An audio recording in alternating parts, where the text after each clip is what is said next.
years as a kid, I don't know if Don Tebow's here this morning, but there's the two of us in the legislature. I remember in 1980 when the Republicans asked me to vote for tax increases. I wasn't doing it. They tried to tell me I needed to do it because I owed them something. I didn't vote for tax increases. Throughout my career, after being in the state senate, being a congressman, being governor, I want to tell you something. I have no regrets about what I've done in my political career. It's going to be 30 years that I will have, at the end of this term as governor, that I will have held elected office. I look in the mirror, I feel good about who I am. You know, my mother gave me some really, really great advice. You think sometimes I'm a live wire. My precious mother may have admitted this statement. Tell it like it is, Johnny. My mother always told me, and I owe a lot to my mother and father, but my mother was really something. She said, you stand on the principles that you believe in. Now, I think that's always a little bit dangerous because you don't want to become self-righteous.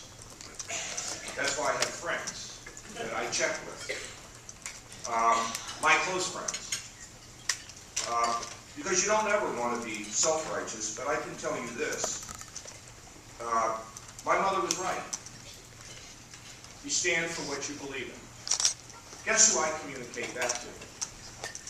Two 16-year-old daughters that I can't wait to see tonight.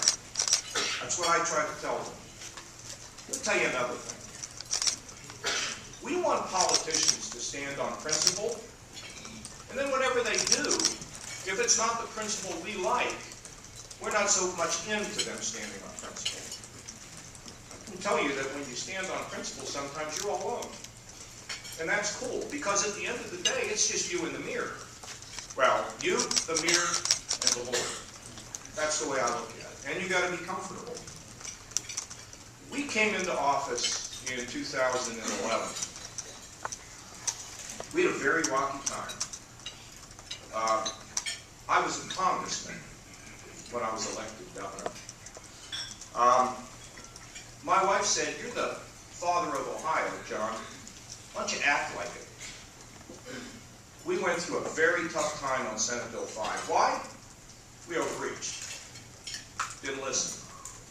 Didn't unify. It was really tough. When the campaign started, there was a lot of people that wanted me to push that. I couldn't find them with a flashlight. And I traveled all over Ohio. And I took a beating. And I never backed down. And when we lost, I said, we lost. I've learned. From that day forward, I figured out I needed to be the father of Ohio. Being the father of Ohio doesn't mean you sit down at a family dinner and you fight with one another. What I learned in Ohio is that you got to bring people together. You have to unify the family. You think about what's been happening in this state. One of my longtime aides, Scott Milburn, said something to me the other day. He said, you know, John, it used to be in Ohio that we said we were from Cleveland, or we said we were from Columbus, or we said we were from Cincinnati. He said, do you notice what you see when you go in the parades now? What people are wearing? Ohio. Ohio against the world. These are shirts that signify the pride that has come back into this state. Why?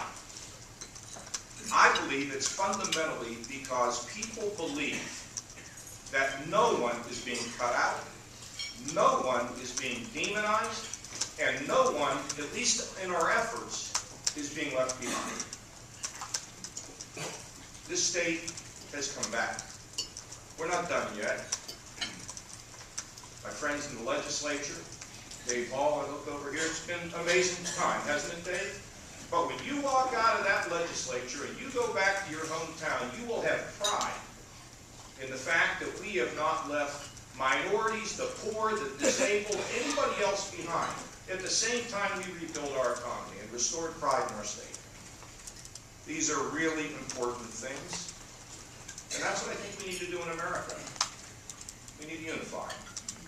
We don't need to divide. We can stand on our principles. We can still get it right. Now,